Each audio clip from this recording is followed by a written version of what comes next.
Topic है, topic हम लोग का पार्लियामेंट ही है, संसद ही है।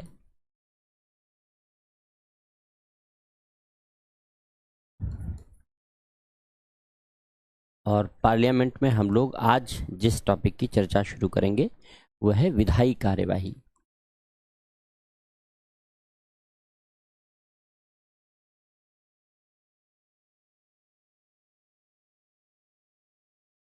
लेजिस्लेटिव प्रोसीडिंग्स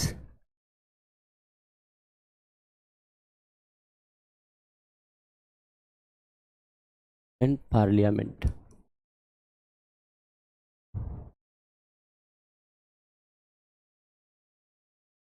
संसद में विधायी कार्यवाही।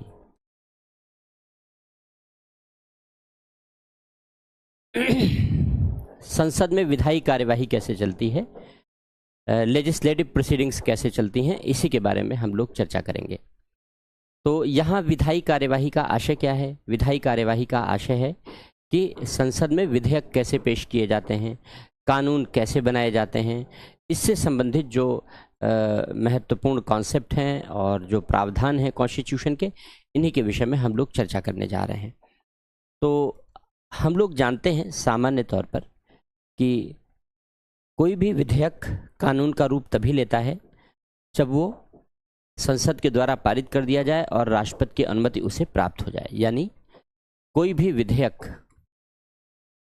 बिल, विधेयक क्या होता है?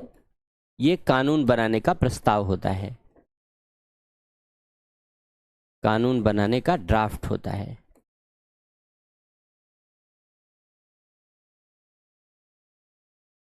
तो जो कानून बनाने का ड्राफ्ट है, खाका है, कानून बनाने की रूपरेखा है, उसी को विधेयक कहते हैं, बिल कहते हैं। ये बिल संसद में पेश होगा,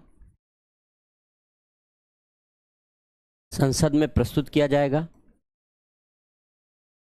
और पारित किया जाएगा। अब कैसे संसद में प्रस्तुत होता है, कैसे पारित होता है, इसी प्रक्रिया के बारे में हम लोग विधायी प्रक्रिया के अंतर्गत चर्चा करेंगे। तो संसद में प्रस्तुत किया जाएगा, संसद में पारित किया जाएगा, और जब संसद इसे पारित कर देती है तो यह राष्ट्रपति के पास भेजा जाता है, और जब राष्ट्रपति इसे अपनी अनुमति दे देता है, तो जब राष्ट्रपति की अनुमति मिल जाती है, राष्ट्रपति विधेयकों पर अनुमति कैसे देता है ये हम लोग चर्चा कर चुके हैं जब कार्यपालिका की विधायी शक्तियों के बारे में हम लोग चर्चा कर रहे थे तब। तो राष्ट्रपति जब विधेयक पर अनुमति दे देगा, जब राष्ट्रपति की शक्तियों की चर्चा कर रहे थे, कार्यपालिका, विधायी, न्यायिक, इन शक्तियों की चर्चा कर रहे थे, तब हम लोगों ने पढ़ा था आर्टिकल 111 राष्ट्रपति विधेयकों पर अनुमति कैसे देता है। तो जब राष्ट्रपति विधेयकों पर अनुमति दे देता है तो यह विधेयक विधि बन जाता है, कानून बन जाता है, एक्ट बन जाता है, लॉ बन जाता है। तो किसी भी विधेयक के कानून बनने की यह साधारण सी प्रक्रिया है। अब इस प्रक्रिया में दो महत्वपूर्ण घटक हैं, एक है संसद और एक है राष्ट्रपति। इसलिए संसद का अंग है राष्ट्रपति, क्योंकि राष्ट्रपति भी कानून बनाने की प्रक्रिया में शामिल है। राष्ट्रपति विधेयकों को अनुमति प्रदान करता है, तभी विधेयक कानून बनते हैं। राष्ट्रपति अनुमति कैसे देता है, आर्टिकल 111 में हम लोग पढ़ चुके हैं। राष्ट्रपति अनुमति दे सकता है, अनुमति रोक सकता है, और विधेयक को संसद के पास पुनर्विचार के लिए वापस भेज सकता है। अगर पुनर्विचार के बाद संसद पुनः उस विधेयक को राष्ट्रपति के पास भेजती है तो राष्ट्रपति विधेयक पर अनुमति देने के लिए बाध्य है। ये हम लोग चर्चा कर चुके हैं। अब यहाँ पर हमारा जो पर्पस है पढ़ने का, वो पार्लियामेंटेरियन कैसे काम करते हैं, यानी संसद में बैठकर सांसद कैसे काम करते हैं और कैसे संसद में ये प्रस्तुत किया जाता है और पारित किया जाता है विधायी प्रक्रिया के अंतर्गत, इसी बात की हम लोग अब आज चर्चा करने जा रहे हैं। तो कोई भी विधेयक दो प्रकार का होता है, एक होता है सरकारी विधेयक, गवर्नमेंट बिल, दूसरा होता है गैर सरकारी या निजी, कहते हैं निजी विधेयक, नॉन गवर्नमेंट, या इसे प्राइवेट बिल कहते हैं। सारे विधेयकों को दो कैटेगरी में बांटते हैं। क्यों बांटते हैं? हमने बताया कि कोई भी संसद में अगर कोई कानून बनना है तो कानून बनने के लिए एक ड्राफ्ट संसद में पेश करना होगा। कानून बनाने के लिए संसद में जो ड्राफ्ट पेश किया जाएगा उस ड्राफ्ट को विधेयक कहेंगे, बिल कहेंगे। अब ये बिल संसद में कोई भी पेश कर सकता है। संसद के जितने भी सदस्य हैं, लोकसभा के सदस्य, राज्यसभा के सदस्य, इनमें से कोई भी विधेयक बनाने का ड्राफ्ट पेश कर सकता है, प्रस्तुत कर सकता है। इसी आधार पर विधेयकों को दो कैटेगरी में बांटा जाता है। पहला है सरकारी विधेयक। सरकारी विधेयक वे विधेयक हैं जिन्हें मंत्री के द्वारा प्रस्तुत किया जाता है। लोकसभा या राज्यसभा कहीं भी संसद में मंत्री के द्वारा प्रस्तुत किया जाएगा। क्योंकि मंत्री के द्वारा प्रस्तुत किया जाता है इसलिए इसे सरकारी विधेयक कहते हैं। मंत्री पेश करता है इसलिए मंत्री के अधीन जो विभाग कार्य करते हैं वे विभाग उस विधेयक को तैयार करते हैं। जैसे मान लो वित्त मंत्रालय से संबंधित कोई विधेयक है तो वित्त मंत्रालय के अधीन आने वाले विभाग तैयार करेंगे। गृह मंत्रालय से संबंधित कोई विधेयक है तो गृह मंत्रालय के अधीन आने वाले विभाग तैयार करेंगे। रक्षा मंत्रालय से संबंधित कोई विधेयक है तो रक्षा मंत्रालय के अधीन आने वाले विभाग तैयार करेंगे। यानी सरकारी कर्मचारी सचिव और उसके अधीन प्रशासनिक ढांचा मिल करके वह विधेयक का ड्राफ्ट तैयार करता है और उसी विधेयक को संबंधित मंत्री के द्वारा संसद में पेश किया जाता है। जब भी ऐसे विधेयक को पेश करना होता है तो 7 दिन की नोटिस देनी होती है। 7 दिन की नोटिस देनी होती है। इसका मतलब यह है कि 7 दिन पहले बताना होता है लोकसभा अध्यक्ष को। जिस तारीख को मंत्री विधेयक को सदन में पेश करना चाहता है उसके 7 दिन पहले उसे लोकसभा अध्यक्ष को सूचना देनी होगी कि वह विधेयक पेश करना चाहता है। तो कम से कम 7 दिन पहले नोटिस दी जाएगी और 7 दिन नोटिस देने के बाद ही लोकसभा अध्यक्ष तय करेगा कि भाई किस दिन इसे पेश करना है, कितने समय पेश करना है, फिर उतने समय मंत्री पेश कर सकता है। तो ये सरकारी विधेयक होते हैं। हालांकि इन विधेयकों में एक एक्सेप्शन ये होता है, एक अपवाद ये होता है कि अगर कोई विधेयक इतना अर्जेंट है या ऐसे नेचर का है कि अगर उसे इस प्रक्रिया से गुजारा जाए तो विलंब लग सकता है और कानून बनाना शीघ्रातिशीघ्र आवश्यक है, तो ऐसी आवश्यकता के दौरान लोकसभा अध्यक्ष या राज्यसभा का सभापति इस 7 दिन की नोटिस से छूट प्रदान कर सकता है। जरूरी नहीं कि 7 दिन की नोटिस दी जाए। जैसे जब जम्मू कश्मीर पुनर्गठन विधेयक प्रस्तुत किया गया, जम्मू कश्मीर रीऑर्गेनाइजेशन बिल पेश किया गया, तो वहां नोटिस नहीं दी गई। क्यों नोटिस नहीं दी गई? क्योंकि जम्मू कश्मीर के लिए आर्टिकल 370 को समाप्त करना था और जम्मू कश्मीर में वही लोगों के साथ रह रहे जो भेदभाव वहां की सरकार के द्वारा किए जा रहे थे अब तक उसे समाप्त करना था। और हम सब जानते हैं आर्टिकल 370 को लेकर के राजनीतिक मतभेद रहा है। राजनीति का एक वर्ग ऐसा रहा है जो आर्टिकल 370 को बनाए रखने के पक्ष में रहा है। यद्यपि आर्टिकल 370 शोषणकारी प्रावधान था, ये हम सब लोग इतने दिनों में अब जान चुके हैं, समझ चुके हैं कि जम्मू कश्मीर के ही लोगों को वोट देने के अधिकार नहीं दिए जाते थे इसका प्रयोग करके। जम्मू कश्मीर के ही लोगों को पढ़ने का अधिकार नहीं दिया जाता था इस 370 का प्रयोग करके। 370 का अधिकार है, आर्टिकल 14 यहाँ पर लागू नहीं होगा, जम्मू कश्मीर में लागू नहीं होगा, भले ही भारत का संविधान आर्टिकल 14 देता है। तो क्या हुआ? और इस तरीके से जो भेदभाव वाली व्यवस्था थी, इस भेदभाव वाली व्यवस्था का अंत बहुत पहले होना चाहिए था। शोषणकारी व्यवस्था थी, शोषणकारी व्यवस्था का अंत बहुत पहले होना चाहिए था। देर आए दुरुस्त आए, लेकिन चूंकि राजनीतिक मतभेद बहुत थे इसलिए राजनीतिक मतभेदों के कारण ये तय किया गया कि इसको अगर लंबी प्रक्रिया से लेकर के आएंगे तो संभवतः आर्टिकल 370 को खत्म करना संभव नहीं होगा। इसलिए ये शॉर्ट वाली प्रक्रिया अपनाई गई। जो अपवाद है उस अपवाद को अपनाया गया और बिना नोटिस के पेश करके पारित कर दिया गया। तो 7 दिन की नोटिस दी जाती है। और जो गैर सरकारी विधेयक है या निजी विधेयक है, ये मंत्री के अतिरिक्त सदन के किसी सदस्य के द्वारा प्रस्तुत किया जाता है। मंत्री के अतिरिक्त सदन का कोई भी सदस्य अगर विधेयक पेश करेगा, चाहे वो सत्ता पक्ष का हो चाहे वो विपक्ष का हो, इससे कोई फर्क नहीं पड़ता। चाहे वो सत्ता पक्ष का सदस्य हो चाहे वो विपक्ष का सदस्य हो, मंत्री के अतिरिक्त अगर कोई व्यक्ति, सदन का कोई सदस्य, व्यक्ति नहीं सदन का कोई सदस्य अगर संसद में कोई विधेयक प्रस्तुत करता है तो ऐसे विधेयक को गैर सरकारी विधेयक या निजी विधेयक, प्राइवेट बिल कहते हैं, निजी विधेयक कहते हैं। इसके पेश होने की संभावना और इसके पारित होने की संभावना बेहद कम होती है। हालांकि अगर ऐसे विधेयक को प्रस्तुत करना है तो सदन को 30 दिन पहले लिखित नोटिस देनी होती है। 1 महीने की नोटिस देनी होती है। 1 महीने की नोटिस के बाद ही ऐसे विधेयक को पेश किया जा सकता है। जैसे आप लोगों ने देखा होगा कि पिछली लोकसभा में यूनिफॉर्म सिविल कोड को लेकर के, समान सिविल संहिता को लेकर के एक प्राइवेट बिल, एक निजी विधेयक पेश किया गया था। हालांकि वो पारित नहीं हो पाया क्योंकि आगे की कार्यवाही नहीं हो पाई उस पर, इसलिए वो पारित नहीं हुआ अभी, लेकिन विधेयक पेश किया गया। तो कोई भी सदन का सदस्य कोई भी विधेयक पेश कर सकता है। अगर मंत्री के अलावा कोई सदस्य विधेयक पेश करेगा, चाहे वो सत्ता पक्ष का हो चाहे विपक्ष का हो, तो उसे निजी विधेयक की ही संज्ञा दी जाएगी। तो ये 2 तरीके के विधेयक पेश होते हैं। जब विधेयक पेश होते हैं तो विधेयक कैसे पारित होते हैं? अब विधेयक पेश होने, पारित होने, इन सब के बारे में जो प्रक्रियाएं हैं ये संविधान में मेंशन नहीं है। विशेष रूप से संविधान में केवल मोटी मोटी सी रूपरेखा दी गई है, बाकी फिर जो संसदीय प्रक्रियाएं हैं उनके अंतर्गत आते हैं। कैसे उसके अंतर्गत आते हैं? जब कोई विधेयक पेश होता है तो पहले एक सदन पारित करेगा, फिर दूसरा सदन पारित करेगा। जब दोनों सदनों से, संसद से पारित होने का मतलब है, यहां हमने लिखा कि संसद पारित करेगी, तो संसद से पारित होने का मतलब है संसद के दोनों सदनों के द्वारा पारित।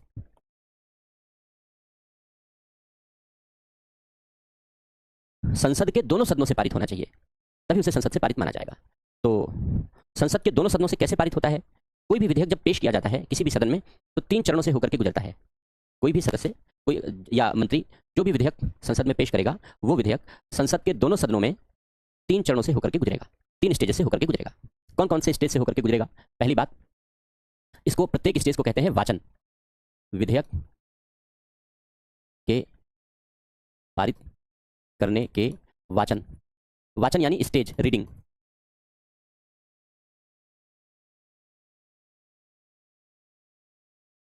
तीन वाचन होते हैं। प्रथम वाचन, फर्स्ट रीडिंग। द्वितीय वाचन,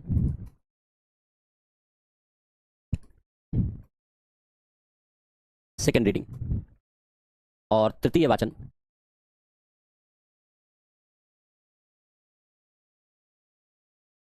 यानी थर्ड रीडिंग। इस तरीके से कोई भी विधेयक किसी भी सदन में 3 चरणों से होकर के गुजरता है। प्रत्येक चरण को वाचन कहते हैं, रीडिंग कहते हैं। यहां चरण नहीं कहते, यहां वाचन कहते हैं, रीडिंग कहते हैं। जो पहला और तीसरा वाचन है ये मात्र औपचारिक है, यानी यहां विशेषकर कोई कामकाज नहीं होता, ये केवल औपचारिकता है। जो सारा कामकाज है वो दूसरे वाचन में होता है, सेकेंड रीडिंग में होता है। कैसे होता है देखो, जो पहला वाचन है, इस पहले वाचन में विधेयक सदन में प्रस्तुत होगा और मंत्री उद्देश्य आदि का वर्णन करेगा। यह फॉर्मेलिटी है, फॉर्मेलिटी है। जो पहला वाचन है, जो पहला स्टेज है, पहला चरण है, पहले चरण में विधेयक को पेश किया जाएगा। लोकसभा हो या राज्यसभा, दोनों में सेम चलता है। एक सदन से पारित होकर के दूसरे सदन में जाएगा, तो दूसरे सदन में फिर से यही काम किया जाएगा जो हम लोग चर्चा कर रहे हैं। तो दोनों सदनों में ये तीनों चरण, तीनों वाचन उसी रूप में फॉलो किए जाते हैं, उसी रूप में अपनाए जाते हैं। तो जो पहला वाचन है, पहली रीडिंग है, फर्स्ट रीडिंग है, वह है विधेयक को सदन में पेश किया जाएगा। मंत्री विधेयक को सदन में पेश करेगा, और जब पेश करेगा तो जाहिर सी बात है मंत्री बताएगा कि भाई विधेयक क्यों लाया जा रहा है, इसका क्या प्रभाव होगा, इसके क्या फायदे होंगे, इसका क्या इफेक्ट पड़ेगा, ये सारी बातें मंत्री बताएगा। इसके बाद ये स्टेज खत्म हो जाएगा, ये चरण खत्म हो जाएगा। इसके बाद फिर सेकंड रीडिंग की शुरुआत होती है, यानी द्वितीय वाचन की शुरुआत होती है। जो सेकंड रीडिंग है, इस सेकंड रीडिंग में कई सारे निर्णय लिए जा सकते हैं, मतलब कोई भी निर्णय लिया जा सकता है कई सारे विकल्पों में से। जैसे जो पहला विकल्प है, मान लो कि जो सदन है विधेयक पर विचार करे, पहला ऑप्शन है। कम होता है, अगर जल्दीबाजी में किसी विधेयक को पारित कराना है तभी होता है, अदरवाइज नहीं होता। कि सदन विधेयक पर विचार करे, तो जितने भी विधेयक में प्रावधान हैं, जितने भी क्लॉज हैं, जितनी भी धाराएं हैं, उन धाराओं पर सदन के सदस्य अपनी राय रखते हैं, अपने विचार रखते हैं, चर्चा करते हैं। अगर कोई संशोधन चाहते हैं तो वो संशोधन रखते हैं, और इस प्रकार सत्ता पक्ष और विपक्ष दोनों मिल करके इस पर व्यापक चर्चा कर लेते हैं, खूब चर्चा करते हैं। एक तो ये तरीका है, कम यूज में आता है। दूसरा, या अगर ये तरीका प्रयोग नहीं करते तो सदन ये निर्णय लेता है कि इस विधेयक को किसी समिति को सौंप देते हैं। अब समिति क्या करेगी अगर समिति को सौंप देंगे तो? अब अगर विधेयक को समिति को सौंप देंगे तो समिति जिस सत्र में विधेयक को समिति को सौंपा जाता है, उस पूरे सत्र के दौरान और सत्र के समाप्त होने के बाद समिति अपनी बैठक करती है, और समिति विधेयकों पर खंडवार विचार करती है। विचार करने में अगर उसे कहीं कोई समस्या है तो वो प्रशासनिक अधिकारियों को बुला सकती है, उनकी सहायता ले सकती है, उनकी मदद ले सकती है। समिति विचार करके, पूरे तौर से चर्चा करके, विधेयक के क्लॉज बाई क्लॉज, एक एक क्लॉज का की व्याख्या करती है। ये बताती है कि ये सही है या उचित है या अनुचित है। अगर उचित है तो ठीक है, अगर अनुचित है तो इसे संशोधित किया जाना चाहिए, अगर संशोधन होना चाहिए तो क्या होना चाहिए, या इसे अगर हटाना है, रिप्लेस करना है तो रिप्लेस करके क्या लिखा जाना चाहिए। एक विस्तार से रिपोर्ट समिति के द्वारा तैयार किया जाता है, सभी सदस्यों के द्वारा मिलकर के। अब ये दो तरीके की समिति बनाई जा सकती है। एक होती है संयुक्त समिति,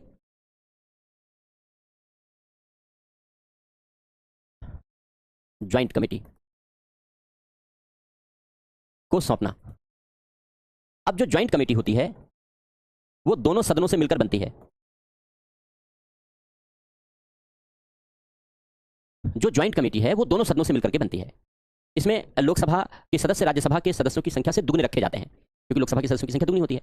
तो राज्यसभा से लोकसभा के सदस्यों की संख्या दुगनी रखी जाती है हमेशा संयुक्त समिति में, और संयुक्त समिति पूरे विधेयक पर खंडवार विचार करेगी, विचार करके रिपोर्ट दे सकती है। तो ज्वाइंट कमेटी बनाई जा सकती है। जैसे अभी देखो, वक्फ बोर्ड में संशोधन के लिए, वक्फ बोर्ड अधिनियम में संशोधन के लिए जो विधेयक प्रस्तुत किया गया, उस विधेयक को लोकसभा ने संयुक्त समिति को सौंप दिया है। अब संयुक्त समिति की जो रिपोर्ट आएगी, फिर उस रिपोर्ट पर चर्चा होगी। इसकी जो रिपोर्ट आएगी उस रिपोर्ट पर चर्चा की जाएगी। तो सदन के लिए यह आसान हो जाता है, क्योंकि पहले से ही किस क्लॉज में, किस धारा की क्या अच्छाइयां हैं, क्या कमियां हैं, क्या संशोधन होना चाहिए, ये पूरी जानकारी पहले से अवेलेबल होती है। इस आधार पर चर्चा करना आसान हो जाता है। तो संयुक्त समिति, या यह निर्णय लिया जाता है कि विधेयक को प्रवर समिति, सेलेक्ट कमेटी को सौंपना। इनमें से कोई भी काम किया जा सकता है। अब सिलेक्ट कमेटी क्या होती है? सिलेक्ट कमेटी उसी सदन के सदस्य से मिलकर बनती है, उसी सदन के सदस्य से मिलकर बनेगी। ज्वाइंट कमेटी में दोनों सदनों के लोग होंगे, लोकसभा के सदस्य हमेशा दुगने रहते हैं। जो प्रवर समिति बनेगी, सेलेक्ट कमेटी को, अगर संयुक्त कमेटी को नहीं सौंपना है तो प्रवर समिति को सौंपा जा सकता है, सेलेक्ट कमेटी को सौंपा जा सकता है। सेलेक्ट कमेटी में केवल उसी सदन के सदस्य होते हैं। तो जब सेलेक्ट कमेटी को सौंप देते हैं तो सेलेक्ट कमेटी भी अपनी रिपोर्ट देती है, और जो रिपोर्ट देगी उस रिपोर्ट पर सदन चर्चा करेगा, सदन रिपोर्ट पर चर्चा करेगा। या एक निर्णय यह लिया जा सकता है कि विधेयक को जनता की राय हेतु प्रेषित करें।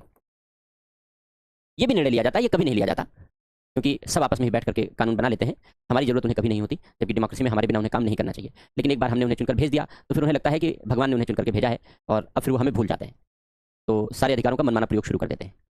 तो हमसे कभी राय नहीं ली जाती, कभी कभार ऐसा भले ही हो जाए, लेकिन सामान्यतः ऐसा नहीं होता। हालांकि पिछले कुछ वर्षों में कुछ विधेयकों को जनता की राय के लिए कभी कभी भेजा गया है, लेकिन कुछ ही विधेयकों को। तो ऐसे विधेयकों को जनता की राय के लिए प्रेषित किया जा सकता है, और जनता की राय लेने के बाद फिर विधेयक में कोई संशोधन किया जा सकता है, और संशोधन करने के बाद विधेयक को फिर से सदन में चर्चा के लिए रखा जा सकता है। इनमें से कोई भी स्टेप उठाया जा सकता है। कुल मिलाकर के इन सारे कदमों के बाद सदन उन सारे विधेयक के सारे प्रावधानों पर चर्चा करता है। सदन में विधेयक के सारे प्रावधानों पर चर्चा होगी।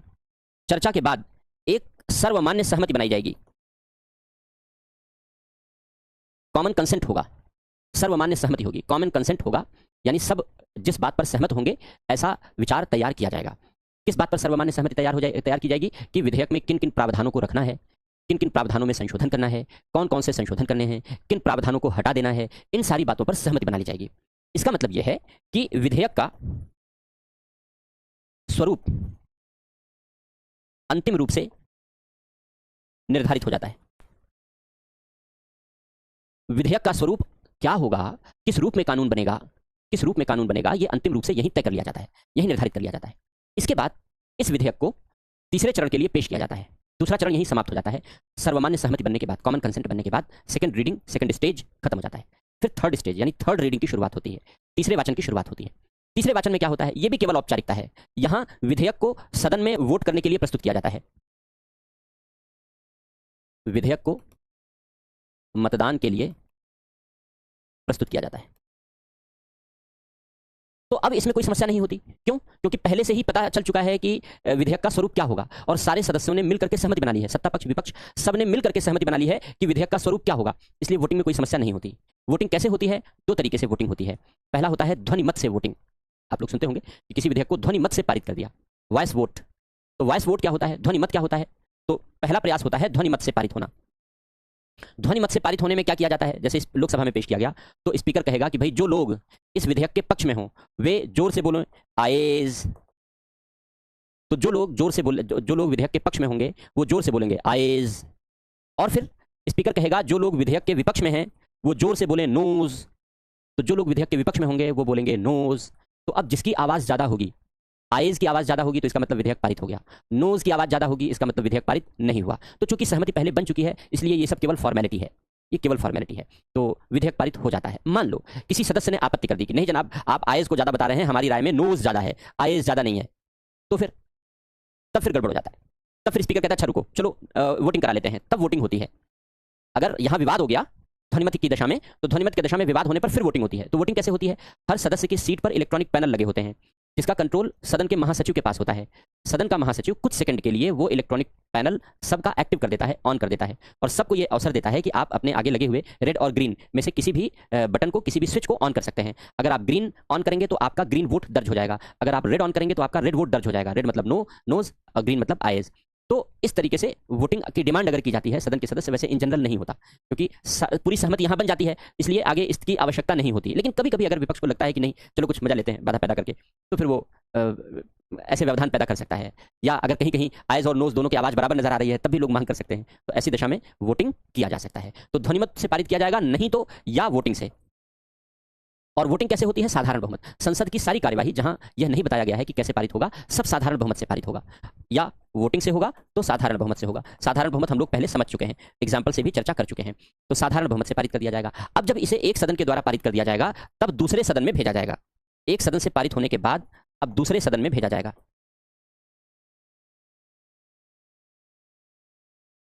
एक सदन ने पारित कर दिया तो दूसरे सदन में भेजा जाएगा।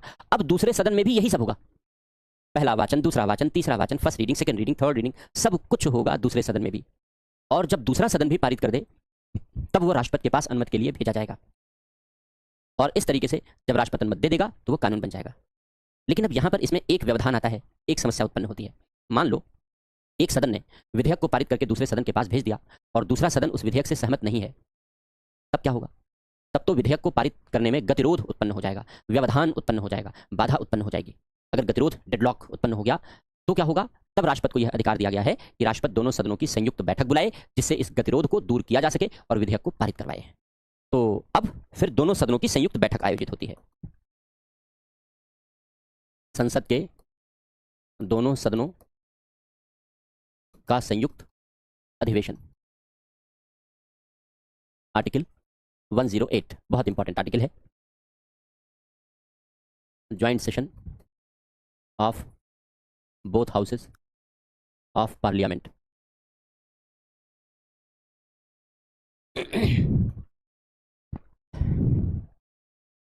अगर एक सदन ने विधेयक को पारित किया और दूसरा व्यवधान पैदा कर रहा है, नहीं पारित होने दे रहा है, तो फिर इसे सदनों में गतिरोध की संज्ञा दी जाती है, डेडलॉक की संज्ञा दी जाती है।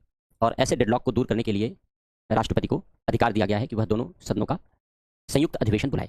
कब डेडलॉक कहा जाता है? 3 कंडीशन है जब डेडलॉक कहा जाता है। पहला, जब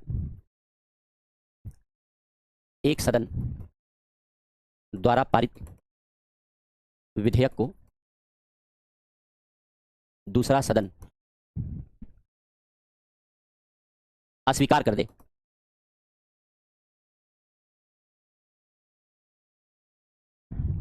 रिजेक्ट कर दे। एक सदन ने विधेयक को पारित करके भेजा और दूसरे सदन ने विधेयक को रिजेक्ट कर दिया, अस्वीकार कर दिया, यानी पारित नहीं किया, इसका मतलब है पारित नहीं किया। या दूसरा सदन जो संशोधन करे उस पर दोनों सदन सहमत ना हो, तो दूसरे सदन को अधिकार है कि भाई रिजेक्ट कर दे, तो रिजेक्ट कर सकता है। दूसरे सदन को अधिकार है कि वो संशोधन करे, संशोधन कर सकता है। लेकिन अगर दूसरे सदन ने संशोधन कर दिया और उस संशोधन से पहला सदन सहमत नहीं है, पहला सदन जो संशोधन चाहता है उससे दूसरा सदन सहमत नहीं है, यानी दोनों सदन संशोधन को लेकर के असहमत हो जाएं, सहमत ना हो, या दूसरा सदन विधेयक पर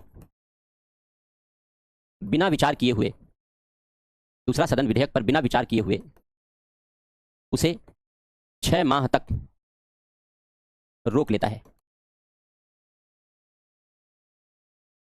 यानी 6 महीने बीत चुके हैं और दूसरे सदन ने कोई रिस्पांस नहीं दिया, ना तो उसने पारित किया, ना तो उसने रिजेक्ट किया, ना ही उसने कोई संशोधन का प्रस्ताव भेजा, कुछ नहीं किया।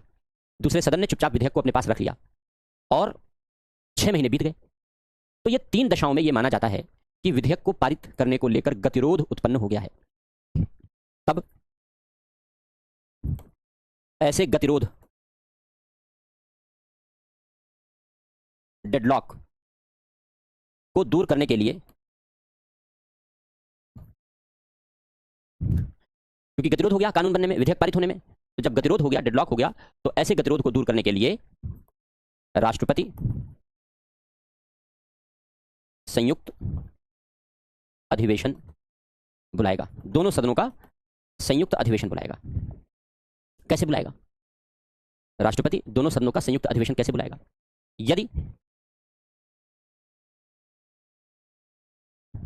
यदि सदन सत्र में है, अगर सदनों की बैठक चल रही है और यदि सदन सत्र में नहीं है, यदि सदनों की बैठक नहीं चल रही है, तो अगर दोनों सदन बैठक में हैं, दोनों सदनों की बैठक चल रही है, तो राष्ट्रपति संदेश भेजकर, संदेश द्वारा, राष्ट्रपति को संदेश भेजने का अधिकार है, पढ़ा हम लोगों ने राष्ट्रपति की शक्तियों में। आर्टिकल, कौन सा आर्टिकल है? आर्टिकल 86 है कि राष्ट्रपति दोनों सदनों में भाषण दे सकता है, दोनों सदनों में संदेश भेज सकता है। तो अगर दोनों सदन सत्र में हैं, सदनों की बैठक चल रही है, तो राष्ट्रपति दोनों सदनों को संदेश भेजेगा और संदेश भेजकर कहेगा कि भाई ज्वाइंट सेशन बुलाया जा रहा है। वह तारीख तय करेगा, समय तय करेगा, स्थान तय करेगा, तारीख, समय, स्थान निश्चित करेगा, राष्ट्रपति तय करेगा कि किस तारीख को, कितने बजे, किस जगह पर संयुक्त अधिवेशन होगा, वो राष्ट्रपति घोषित कर। जब भी राष्ट्रपति सत्र बुलाता है, जैसे जब नॉर्मली सत्र बुलाता है, तब भी जब लोकसभा राज्यसभा के सत्र बुलाए जाते हैं, 3 सत्र होते हैं नॉर्मली, जो हमने बताया परंपरा के अनुसार, तो जब भी राष्ट्रपति सत्र बुलाता है तो फिर वो घोषणा करता है कि किस तारीख को, किस समय से, किस जगह पर, जहां वो चाहे बुला सकता है। अब हमारे यहाँ पार्लियामेंट है तो पार्लियामेंट में बुलाता है, वो चाहे तो पार्लियामेंट के बाहर भी बुला लेगी, चलो भाई पार्क में बैठो, तो वो तय करता है, तिथि समय स्थान तय करेगा और संदेश भेज करके बुलाएगा। लेकिन अगर सदन सत्र में नहीं है, सदनों का अधिवेशन नहीं चल रहा है, तब राष्ट्रपति कैसे संयुक्त अधिवेशन बुलाएगा? राष्ट्रपति पब्लिक नोटिफिकेशन जारी करेगा, लोक अधिसूचना द्वारा।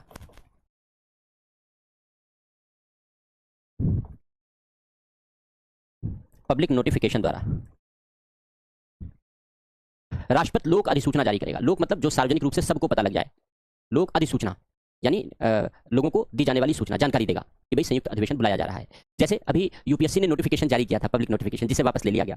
सरकार ने कहा कि भाई वापस लो, रद्द करो, तो यूपीएससी ने वापस ले लिया। कौन सा नोटिफिकेशन? लैटरल एंट्री का नोटिफिकेशन। तो यूपीएससी ने लैटरल एंट्री पर नोटिफिकेशन जारी किया था, तो ये नोटिफिकेशन है, इसको नोटिफिकेशन कहते हैं, पब्लिक नोटिफिकेशन कहते हैं। जो सबके लिए जारी की जाने वाली सूचनाएं होती हैं विभागों की ओर से, सरकारी संस्थानों की ओर से, वे पब्लिक नोटिफिकेशन है।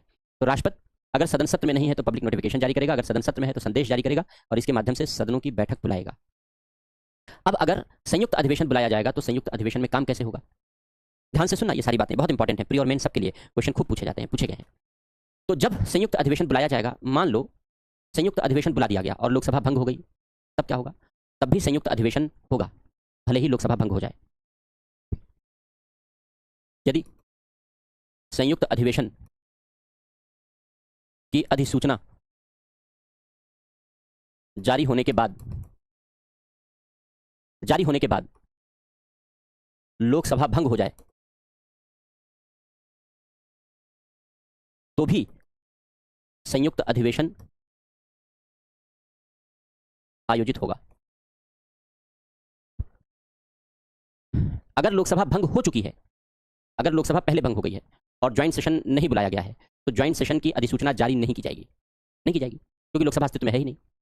लेकिन अगर ज्वाइंट सेशन की अधिसूचना जारी की जा चुकी है और इसके बाद लोकसभा किसी कारणवश भंग हो जाती है, लोकसभा का कार्यकाल पूरा हो जाए या लोकसभा भंग हो जाए बीच में, तो लोकसभा के भंग होने का संयुक्त अधिवेशन पर कोई प्रभाव नहीं पड़ेगा। संयुक्त अधिवेशन बुलाया जाएगा, बैठक होगी, विधेयक पारित किया जा सकेगा।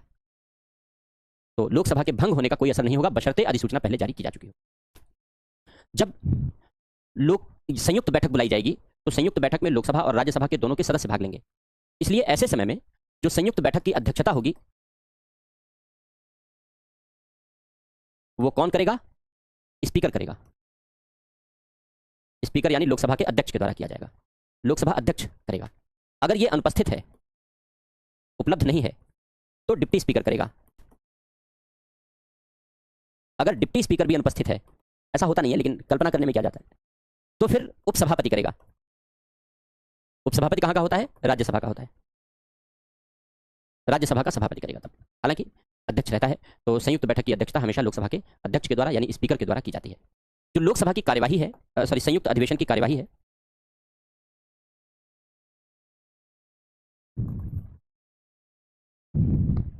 जो संयुक्त अधिवेशन की कार्यवाही है वो किसके नियम से चलेगी? लोकसभा या राज्यसभा, किसके नियम से चलेगी?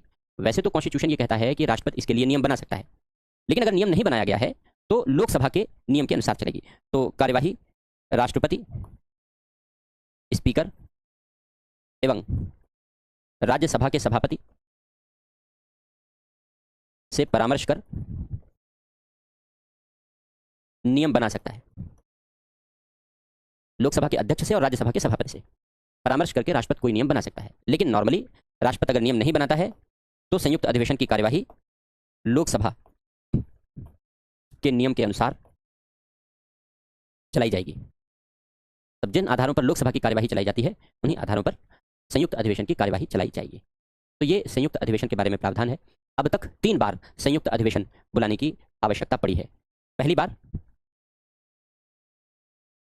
3 बार प्रयोग हुआ है। पहली बार जब दहेज प्रतिषेध विधेयक पारित किया जा रहा था, डाउरी प्रोहिबिशन बिल, दहेज रोकने के लिए विधेयक पेश किया गया था, तब इसकी आवश्यकता पड़ी थी 1960 में।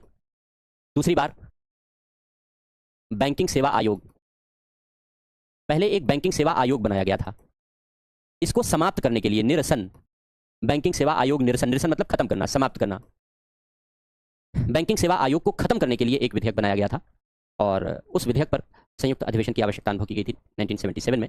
और तीसरा आतंकवाद निरोधी विधेयक 2002, जिसको पोटा कानून कहते थे जब ये पारित हो गया था। तो जब आतंकवाद निरोधी विधेयक पारित हो गया था, तो पारित होने के बाद प्रिवेंशन ऑफ टेररिज्म बिल जब पारित हुआ, तो ये प्रिवेंशन ऑफ टेररिज्म एक्ट यानी पोटा बन गया था। तो इसको पोटा कहते थे, बड़े पॉपुलर नेम से, बड़ा प्रचलित नाम था।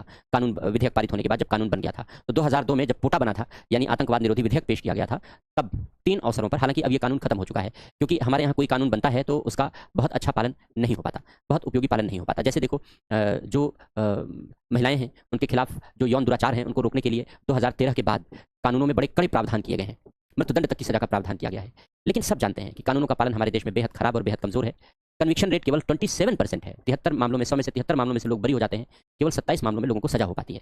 तो कानून का क्रियान्वयन बहुत कमजोर होता है, खराब होता है हमारे देश में, इसलिए समस्याएं उत्पन्न होती हैं। तो जब आतंकवाद निरोधी कानून बनाया गया, आतंकवाद रोकने के लिए कानून बनाया गया, तो इसका भी कार्यान्वयन कमजोर होने लगा और इसका तो दुरुपयोग शुरू हो गया। विरोधी नेताओं को आतंकी बता करके अरेस्ट करने का प्रयास किया जाने लगा। नतीजा ये हुआ कि इस कानून को ही खत्म कर दिया गया। 2 ही साल में यह कानून खत्म हो गया। तो अब हमारे यहाँ आतंकवाद रोकने के लिए कोई अलग कानून नहीं है। पहले जो कोशिश की गई थी वो खत्म हो गई। इसके अपवाद भी हैं, यानी कब संयुक्त अधिवेशन नहीं होगा, अगर लोकसभा और राज्यसभा दोनों में विरोध भी हो जाए, दोनों में गतिरोध भी हो जाए, तब भी संयुक्त अधिवेशन नहीं बुलाया जा सकता। तो संयुक्त अधिवेशन के अपवाद भी हैं। 2 अपवाद हैं। पहला अपवाद है धन विधेयक। धन विधेयक पर संयुक्त अधिवेशन नहीं होता। क्यों नहीं होता? क्योंकि लोकसभा की शक्तियां अधिक हैं और राज्यसभा की शक्तियां सीमित हैं। धन विधेयक हम लोग पढ़ेंगे आगे। तो धन विधेयक में राज्यसभा को ज्यादा अधिकार नहीं दिए गए हैं, केवल देरी करने का अधिकार दिया गया है, बराबर का अधिकार नहीं है। लोक धन विधेयक को पारित करने में लोकसभा और राज्यसभा के बराबर के अधिकार नहीं। लोकसभा के अधिकार अधिक हैं और राज्यसभा के अधिकार बेहद कम, इसलिए संयुक्त अधिवेशन की जरूरत नहीं पड़ती। और दूसरा, संविधान संशोधन विधेयक।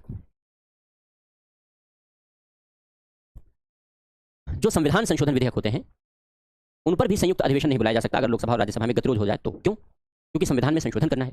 तो संविधान में संशोधन करने के लिए दोनों सदनों के द्वारा स्वतंत्र और पृथक चर्चा होनी चाहिए। स्वतंत्र एवं पृथक चर्चा दोनों सदनों में हो। स्वतंत्र और पृथक चर्चा दोनों सदनों में हो, इसलिए संविधान संशोधन विधेयक पर भी संयुक्त अधिवेशन बुलाया नहीं जा सकता। क्यों? क्योंकि देखो, जब संयुक्त अधिवेशन होता है, मान लो सारे मेंबर आ जाएं, मान लिया राज्यसभा में 245 होते हैं, 245, लोकसभा में 543 मेंबर होते हैं। अगर सारे सदन आ गए, सदन के सारे सदस्य आ गए अगर, तो लोकसभा में 543 मेंबर हो गए, राज्यसभा में 245 मेंबर हो गए। राज्यसभा का दुगना कर दो तब भी लोकसभा की सदस्यों की संख्या ज्यादा है, यानी लोकसभा के सदस्यों की संख्या राज्यसभा के सदस्यों की संख्या के दुगने से ज्यादा है। तो जब संयुक्त अधिवेशन बुलाया जाता है तो संयुक्त अधिवेशन में विधेयक लोकसभा के प्रभाव में पारित हो जाता है। जाहिर सी बात है, लोकसभा के प्रभाव में पारित हो जाएगा अगर लोकसभा के सारे सदस्य आ गए तो, और लोकसभा के सारे सदस्य सपोर्ट कर दे तो। हालांकि सब करते नहीं है, क्योंकि सत्ता पक्ष वाले भी होते हैं, विपक्ष वाले भी होते हैं, लेकिन अगर ज्यादा लोग लोकसभा में सपोर्ट कर रहे हैं तो ऐसी दशा में विधेयक उसी रूप में पारित हो जाता है जिस रूप में लोकसभा चाहती है सामान्यतः। यानी लोकसभा का प्रभाव अधिक होता है संयुक्त अधिवेशन में। जबकि जब संविधान संशोधन करना है तो लोकसभा राज्यसभा दोनों को बराबर के अधिकार देने हैं, इसलिए किसी को कम ज्यादा प्रभाव नहीं देना है, इसलिए यहां पर संयुक्त अधिवेशन नहीं होता। तो ये विधेयकों के पारित करने के तरीके हैं। ऐसे ही कानून बनता है हमारे यहाँ, और ऐसे ही कानूनों में संशोधन भी होता है। कानूनों के बनने का तरीका और कानूनों के संशोधन का तरीका दोनों एक ही है। जैसे वक्फ बोर्ड एक्ट, चूंकि बड़ा प्रचलित और विवादित है इसलिए इसका एग्जाम्पल दे रहे हैं, प्रस्तुत किया गया।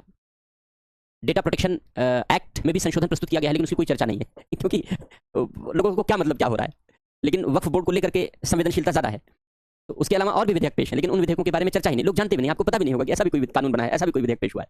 लेकिन चूंकि ये हंगामेदार है, इस पर खूब हंगामा हो रहा है, तो आप भी जानते हैं, सब लोग जानते हैं इस पर। तो ऐसे कई विधेयक पेश हुए हैं जो अभी सत्र खत्म हुआ है, उनमें कई विधेयकों में संशोधन का प्रस्ताव पेश हुआ है। तो जितने संशोधन के प्रस्ताव पेश हुए हैं सब ऐसे ही पारित होंगे जैसे हम लोगों ने चर्चा की है।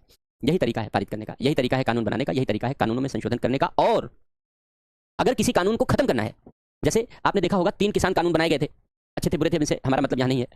3 किसान कानून बनाए गए थे, सरकार पर दबाव बना, तो ये हुआ कि भाई तीनों किसान कानून खत्म कर दिए जाएंगे, तो तीनों किसान कानूनों को खत्म कर दिया गया। तो अगर कोई कानून बने हैं और उन्हें खत्म करना है, उन्हें समाप्त करना है, तब भी यही प्रक्रिया है, तब भी यही प्रक्रिया है। इसी प्रक्रिया से कानून बनते हैं, इसी प्रक्रिया से कानून खत्म होते हैं, इसी प्रक्रिया से कानूनों में संशोधन होता है, जो हम लोगों ने चर्चा की है।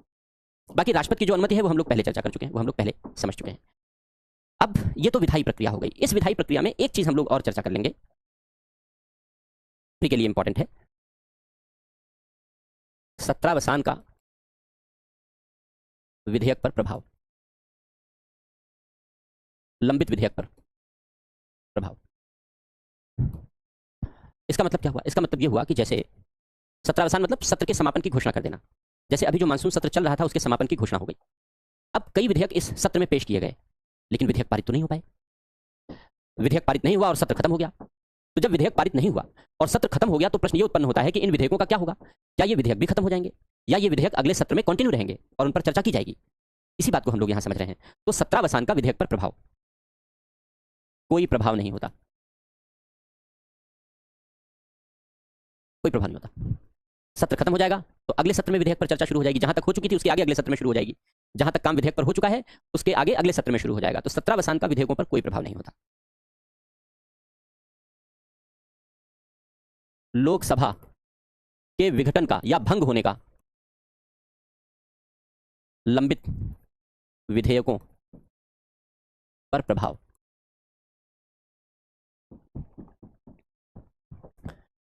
अगर लोकसभा भंग हो गई, अगर, तो लोकसभा भंग होने पर विधेयक पर क्या असर पड़ेगा? इसका असर पड़ता है, पड़ भी सकता है, नहीं भी पड़ सकता है। दो कंडीशन होती हैं। एक कंडीशन होती है, दो दशाएं होती हैं। दो कंडीशन होती है किस बात की? अगर लोकसभा भंग हो गई और कोई विधेयक पेंडिंग है, लंबित है, अगर कोई विधेयक लोकसभा में या राज्यसभा में पेंडिंग है तो उस पर क्या असर पड़ेगा? पहला, विधेयक व्यपगत हो जाएगा, लैप्स हो जाएगा।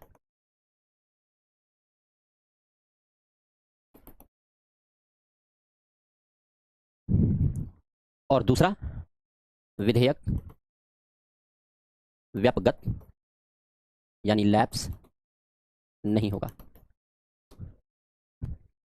दो कंडीशन होंगी।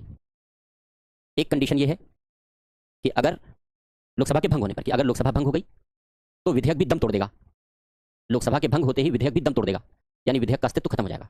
इसको कहते हैं विधेयक लैप्स हो जाएगा, हिंदी में कहते हैं व्यपगत हो जाएगा, खत्म हो जाएगा। दूसरा प्रभाव यह हो सकता है कि विधेयक पर कोई प्रभाव नहीं पड़ेगा, विधेयक लैप्स नहीं होगा, विधेयक आगे कंटिन्यू करेगा। इस पर कभी कभी क्वेश्चन आते हैं। अब ये बड़ा कंफ्यूजिंग होता है आपके लिए एग्जाम में, यहाँ से याद करके जाते हैं वहाँ भूल जाते हैं, इसमें का उसमें, उसमें का इसमें चला जाता है। तो इससे बचने के लिए मैं आपको सजेस्ट करूंगा कि आप केवल एक कॉलम याद करो और दूसरा कॉलम अपने आप याद हो जाएगा। कैसे? हम केवल विधेयक कब लैप्स होगा इसकी दो कैटेगरी बता रहे हैं। कब विधेयक लैप्स होगा? पहला, जब विधेयक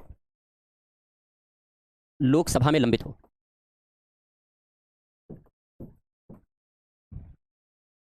इसका मतलब यह है कि विधेयक लोकसभा में पेश किया गया, विधेयक लोकसभा में पेश किया गया और लोकसभा ने पारित नहीं किया है, बल्कि विधेयक लोकसभा में पेंडिंग है।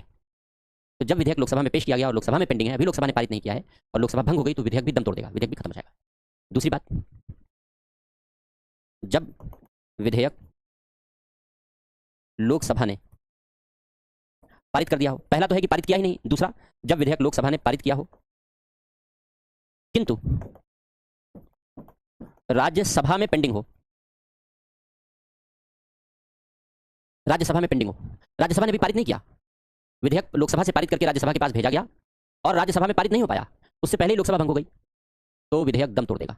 लेकिन अगर विधेयक राज्यसभा से पारित हो जाए, लोकसभा ने पारित करके भेजा और राज्यसभा भी पारित कर दे, तो विधेयक दम नहीं तोड़ेगा, तब विधेयक लैप्स नहीं होगा, इस वाले में आ जाएगा, तब विधेयक लैप्स नहीं होगा। और भी ऐसी कंडीशन, जब विधेयक राज्यसभा में पेश किया जाए, राज्यसभा पारित कर दे और लोकसभा में भेजा जाए, लोकसभा भंग हो जाए, तब विधेयक लैप्स नहीं होगा। जब विधेयक दोनों सदन पारित कर दें, राष्ट्रपति के पास अनुमति के लिए भेज दें और लोकसभा भंग हो जाए, तब विधेयक लैप्स नहीं होगा, इत्यादि। तो अब हो जाओगे ना कंफ्यूज। मेरा सजेशन ये है कि केवल दो ही कंडीशन है जिन कंडीशन में विधेयक लैप्स होता है, ये जो मैंने लिख दिया, इसके अलावा विधेयक लैप्स नहीं होता, नहीं होता। तो बस यही तो याद रखो, फिर क्या जरूरत है, यही तो याद रखो। इसके अलावा जितनी कंडीशन की कल्पना कर सकते हो उसमें विधेयक लैप्स नहीं होगा। इन दोनों के अलावा जितनी कंडीशन की कल्पना कर सकते हो उन कंडीशन में विधेयक लैप्स नहीं होगा। और अगर दोनों याद कर लो तो कंफ्यूज होगा, तो कंफ्यूजन ना हो इससे बेहतर है एक ही याद करो, क्योंकि दो ही पॉइंट याद करने हैं, वरना उसमें सब याद कर लोगे, सब हौच पौच हो जाएगा। ये दो पॉइंट याद रखना, रिवीजन करना, रिकॉल करना आसान रहेगा। तो बस यही दो पॉइंट याद रखो, कभी क्वेश्चन गलत नहीं होगा। तो केवल इन्हीं दो कंडीशन में विधेयक लैप्स होगा, बाकी विधेयक लैप्स नहीं होगा। अन्य दशाओं में जो मैंने अभी बताई, इन सभी दशाओं में विधेयक लैप्स नहीं होगा। क्वेश्चन आते हैं, पिछली बार भी आया है इस पर। ये आर्टिकल 107 कहता है, ये सारी बातें जो हम लोगों ने पढ़ी हैं ये आर्टिकल 107 में बताई गई हैं। आर्टिकल इंपॉर्टेंट नहीं है, बिल्कुल इंपॉर्टेंट नहीं है, लेकिन ये प्रावधान बेहद इंपॉर्टेंट है। तो ये हो गया विधायी प्रक्रिया कि कैसे विधेयक पारित होते हैं, कैसे कानून बनते हैं। तो उम्मीद है कि हमारे देश में कानून बनने का तरीका क्या है ये आपको समझ में आया होगा। वैसे तो ये प्रक्रिया सबको जाननी चाहिए, क्योंकि हम लोग इस देश के नागरिक हैं और सभ्य नागरिक होने के नाते इस देश के हर नागरिक को ये सब कुछ जानना चाहिए। लेकिन लेकिन लेकिन है पढ़े लिखे होने के बावजूद भी लोग नहीं जानते हैं, क्योंकि बताया नहीं जाता, वो पढ़ाया नहीं जाता। इस तरीके की चीज़ें हमारे अध्ययन का विषय नहीं होती, अध्ययन में शामिल नहीं होती, इसलिए हम लोग इन सारी चीज़ों के बारे में जागरूक नहीं होते। तो ये एक पार्ट हो गया विधायी प्रक्रिया। अच्छा, थैंक यू, आ गए। तो हमने दो प्रक्रियाएं पढ़ी। एक प्रक्रिया हमने पढ़ी कि भाई किस तरीके से किस तरीके से विधेयक को पारित किया जाता है, आज हम लोगों ने डिटेल में पढ़ा। और उससे पहले हमने पढ़ा कि संसद में सामान्य कार्यवाही कैसे चलती है। विधेयक को पारित करने में ज्वाइंट सेशन भी हम लोगों ने पढ़ा और इन सारी बातों की चर्चा हम लोगों ने कर ली। अब इसके बाद जो अगली प्रक्रिया है, दो बातें संसदीय प्रक्रिया में, दो बातें हम लोगों को पढ़नी शेष है। एक तो बजट की प्रक्रिया और दूसरी धन विधेयक और वित्त विधेयक की प्रक्रिया। तो हम लोग बजटीय कार्यवाही की चर्चा कर लेते हैं। बजट पारित करने की प्रक्रिया।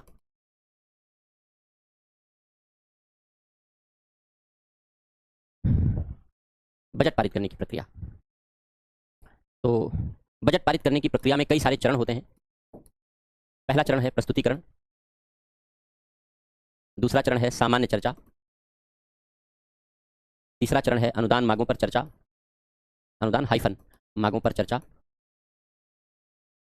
एवं मतदान, चौथा चरण है विनियोग विधेयक पारित करना, और पांचवा चरण है वित्त विधेयक पारित करना। और जैसे ही वित्त विधेयक पारित होता है, बजट पारित हुआ मान लिया जाता है। बजट हम लोग जानते हैं कि बजट हमारे आय और व्यय का विवरण है। भारत सरकार के एक साल का आय और व्यय का विवरण भारत सरकार का बजट, राज्य सरकारों के एक वर्ष के आय और व्यय का विवरण राज्य सरकारों का बजट, ऐसे ही बजट होते हैं। बजट शब्द का उल्लेख संविधान में नहीं है, हम लोगों ने ये भी पढ़ा है। तो अब प्रस्तुतिकरण से लेकर के एक एक चीज की चर्चा करते हैं हम लोग। सबसे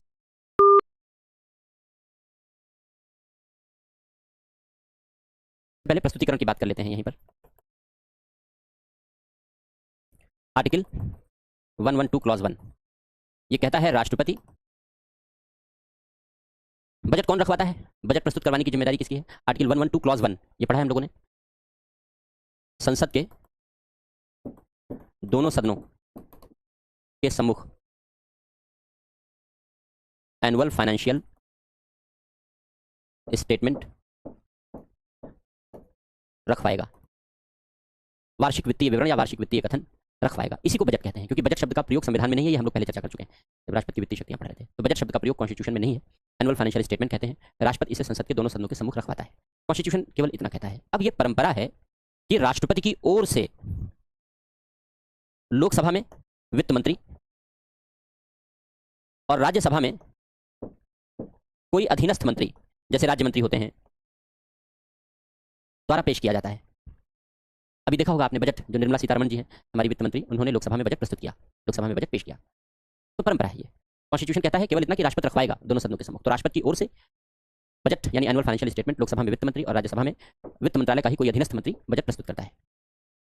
परंपरा ये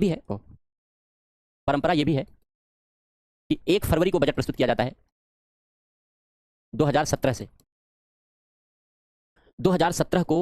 2017 से पहले बजट फरवरी माह के लास्ट वर्किंग डे को पेश किया जाता था। तो बजट पारित करने में 1 महीने का डिले हो जाता था। उस 1 महीने के कारण भारत सरकार को एडवांस देना पड़ता था संसद के द्वारा। भारत सरकार एडवांस लेकर काम करती थी। जैसे आप मान लो कोई पुताई उताई करवाते हो, घर में कोई काम करवाते हो, तो आप ठेकेदार से कहते हो कि भाई 10,000 रुपये तय हुआ या 20,000 रुपये तय हुआ, ये लो 5,000 रुपये एडवांस, बाकी पैसा बाद में एडजस्ट करेंगे देंगे। तो ऐसे ही क्योंकि बजट पारित होता नहीं था, तो सरकार को भी संसद से एडवांस लेना पड़ता था। और एडवांस लेने के बाद फिर सरकारी अधिकारियों का कामकाज बढ़ जाता था, क्योंकि फिर एडवांस एडजस्ट करना पड़ता था, लिखापढ़ी बहुत बढ़ जाती थी। और काम क्या करना था? काम सिर्फ इतना करना था कि बजट 1 महीने पहले शिफ्ट कर दो, सरकारी विभागों का ये बोझ कम हो जाएगा।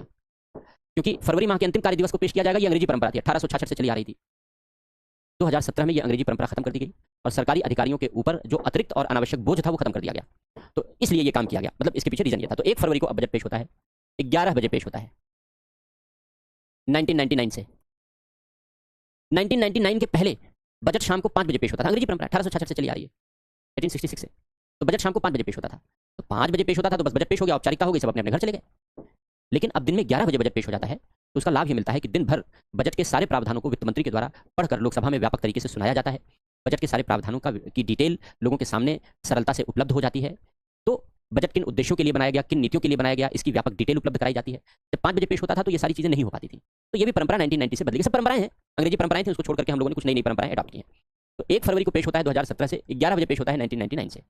अब जब बजट पेश किया जाता है तो बजट पेश होने के बाद सबकी छुट्टी कर दी जाती है, यानी सदन स्थगित कर दिया जाता है, एडजर्न कर दिया जाता है, यानी कार्यवाही रोक दी जाती है 4-5 दिनों के लिए, 1 हफ्ते के लिए। और सबसे कहा जाता है कि जाओ घर बैठो, पढ़ो, बजट को पढ़ो, नोट्स बनाओ और बजट पढ़ के सदन में वापस आओ, क्योंकि चर्चा भी तो करनी है बजट के प्रावधानों पर।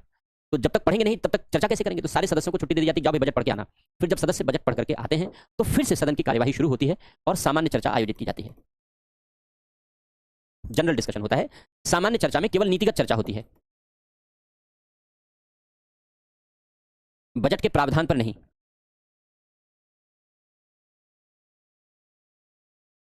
3 से 4 दिन चलता है ये लोकसभा राज्यसभा दोनों में। इसका मतलब क्या है? इसका मतलब यह है कि जब बजट पेश कर दिया जाता है तो बजट पेश करने के बाद लोकसभा राज्यसभा दोनों में बजट पर चर्चा शुरू होती है। जब सब एक हफ्ते की छुट्टी के बाद वापस आते हैं तब, क्योंकि तब बजट पढ़ लेते हैं सारे लोग, फिर बजट पर चर्चा शुरू होती है। तो पहली जो चर्चा शुरू होती है उसको सामान्य चर्चा कहते हैं, जनरल डिस्कशन कहते हैं। ऐसा इसलिए कहते हैं क्योंकि बजट के किसी प्रावधान पर चर्चा नहीं होती। बजट के प्रावधान का अर्थ क्या है? यहाँ बजट के प्रावधान का अर्थ है कि किस उद्देश्य के लिए कितना पैसा जरूरी है, कहाँ कितना पैसा खर्च करना है, ये सारी चीजें बजट के प्रावधान कहलाती हैं। तो बजट के किसी प्रावधान पर कोई चर्चा नहीं होती कि कहाँ कितना पैसा खर्चा करना है, बल्कि केवल नीतिगत चर्चा होती है। नीतिगत चर्चा का आशय है कि किन नीतियों के आधार पर बजट बनाया गया है। हर विभाग की अपनी अलग अलग पॉलिसीज होती हैं जिसके आधार पर बजट बनाया जाता है। इसके अलावा पूरे बजट बनाने के पीछे एक पर्पस होता है, एक नीति होती है। तो केवल इन मुद्दों पर चर्चा होती है, मुद्दों पर चर्चा होती है। बजट कितना दिया गया, क्यों दिया गया, इन सारी बातों पर चर्चा नहीं होती।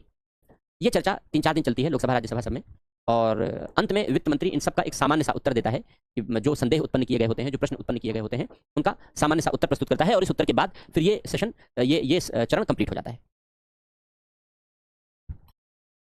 इस चरण के बाद फिर अगला जो चरण शुरू होता है वो सबसे इंपॉर्टेंट है, और वो चरण है अनुदान मांगों, तीसरा चरण पर चर्चा एवं मतदान। अनुदान मांगों का मतलब है demand for grants. Demand for grants, अब ये क्या होता है? देखो, जब बजट बनता है तो बजट के दो पक्ष होते हैं। एक तो सरकार बताती है कि कितना खर्चा करेंगे। हर विभाग का बजट बनता है, वित्त मंत्रालय सबको एक साथ बना देता है, जोड़ देता है।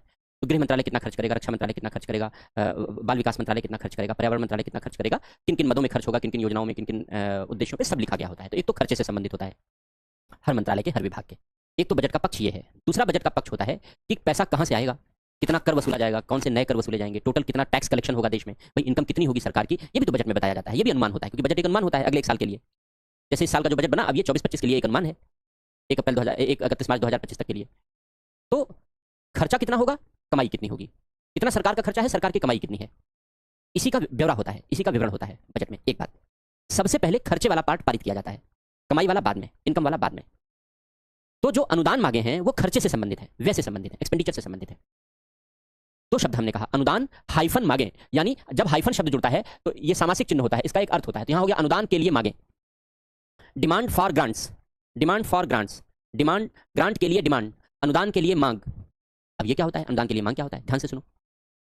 प्रत्येक मंत्रालय जो प्रस्ताव रखता है कि हमको साल भर में इतना खर्चा करना है, उसको डिमांड कहते हैं। हर मंत्रालय का एक बजट होता है, तो मंत्रालय बताता है कि भाई साल भर में हम इतना खर्चा करेंगे।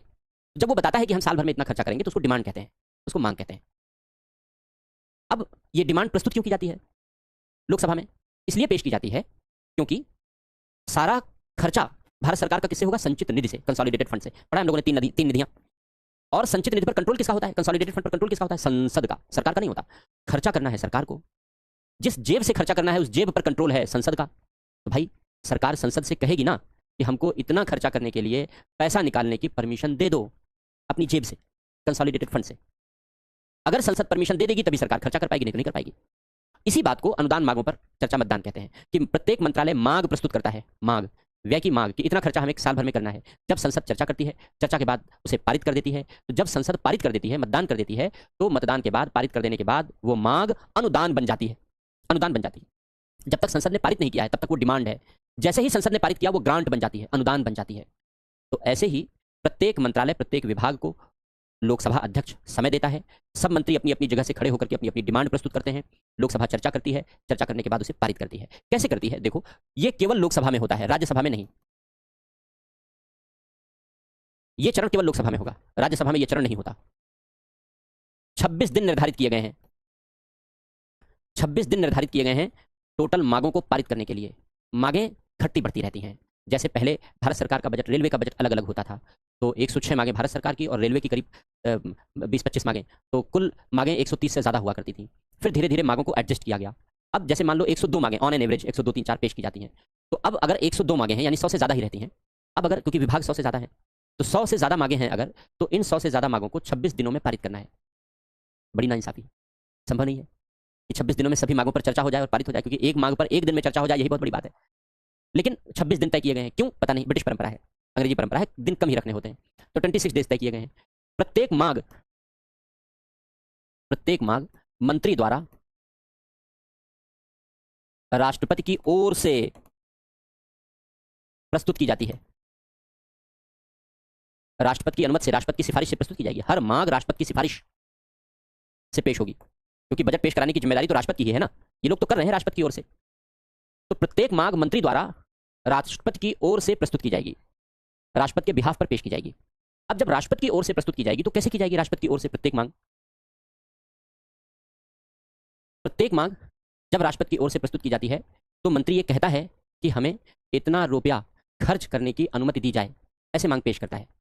तो जब मंत्री ये कहता है कि हमें इतना रुपया खर्च करने की अनुमति दी जाए, तो लोकसभा कहती है रुक जाओ, पहले चर्चा करेंगे, विचार करेंगे, तब देंगे। तो अब लोकसभा के पास ये पावर है कि लोकसभा किसी भी मांग को अस्वीकार कर सकती है। पहले स्वीकार लिख लेते हैं, अच्छा शब्द लिखते हैं, पॉजिटिव लिख लेते हैं।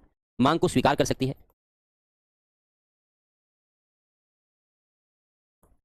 एक्सेप्ट कर सकती है, या लोकसभा मांग को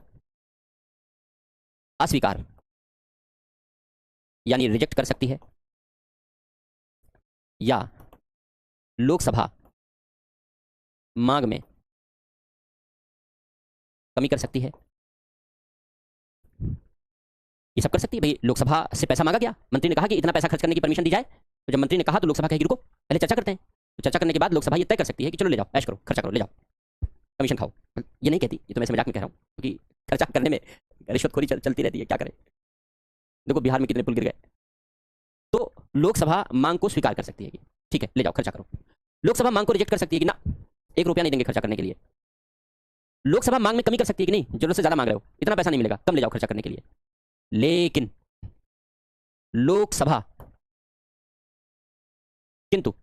लोकसभा मांग में वृद्धि नहीं कर सकती। मांग में कमी कर सकती है, स्वीकार कर सकती है, अस्वीकार कर सकती है, कमी कर सकती है, लेकिन लोकसभा मांग में वृद्धि नहीं कर सकती। लोकसभा ये नहीं कह सकती कि अरे बड़ा कम पैसा मांगा तुमने, ले लो और ले जाओ और ले जाओ, मैं और दे रहा हूं। लोकसभा मांग में वृद्धि नहीं कर सकती। क्वेश्चन आते हैं इन सारे स्टेजेस, जितने स्टेजेस हम लोग पढ़ रहे हैं, जितने चरण हम लोग पढ़ रहे हैं ये सारे डिस्कशन में, इन स्टेजेस पर भी क्वेश्चन आए हैं विगत वर्षों में। इसलिए सारी चीज एक एक पॉइंट जितना हम लोग बोर्ड पर लिखते हैं सब इंपॉर्टेंट है। जितना बोर्ड पर लिखते हैं, लिखा रहे हैं, पढ़ रहे हैं, सब पर क्वेश्चन आए, इस पर भी आए। तो अब मान लो लोकसभा ने मांग को स्वीकार कर लिया तो अच्छी बात है, वृद्धि कर नहीं सकती, केवल रिजेक्ट कर सकती है या कमी कर सकती है। अब अगर लोकसभा मांग को रिजेक्ट करती है या कमी करती है तो सीधे नहीं कहती, घुमा फिरा के कहती है। कैसे घुमा फिरा के कहती है? एक प्रस्ताव लाया जाता है, उसको कटौती प्रस्ताव कहते हैं, और उन कटौती प्रस्तावों के माध्यम से लोकसभा ऐसा कहती है। तो कटौती प्रस्ताव पर भी क्वेश्चन आते हैं। कटौती प्रस्ताव,